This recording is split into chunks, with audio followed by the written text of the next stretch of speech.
Moltes gràcies a tots vosaltres que us heu anat subscrivint al meu canal durant aquesta darrera setmana i per tots els comentaris que he anat rebent, que és que ha sigut una bogeria, això, totalment. moltíssimes gràcies.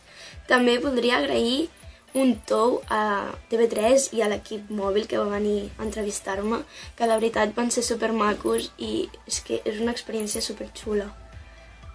És que només puc dir moltes gràcies, gràcies i moltes gràcies. Així que... Benvinguts i benvingudes, soc la Farners i això és un nou vídeo del meu canal de YouTube. Comencem. Jo què soc? Xinesa o catalana? Jo em sento catalana, encara que vaig néixer a la Xina, però on he anat creixent i d'on és la meva família és de Catalunya. Per tant, és inevitable sentir-me d'aquí. Encara que quan veig una notícia, un fet o alguna cosa que ha passat allà, se'm desperta com un sentiment estrany dins meu, com si també m'afectés a mi.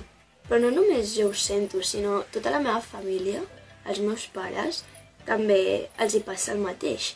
Com si tinguéssim un lligam especial amb aquest país, pel fet que jo vinc d'allà.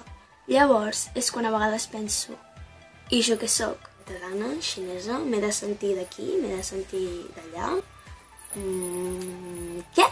Doncs bé, jo crec que al sentir-me catalana no m'ha de fer renunciar al ser xinesa.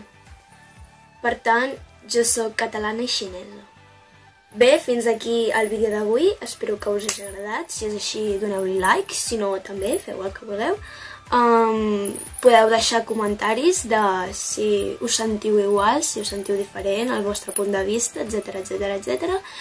I espero poder fer un vídeo ben aviat per penjar-lo d'aquí poquet. Adeu!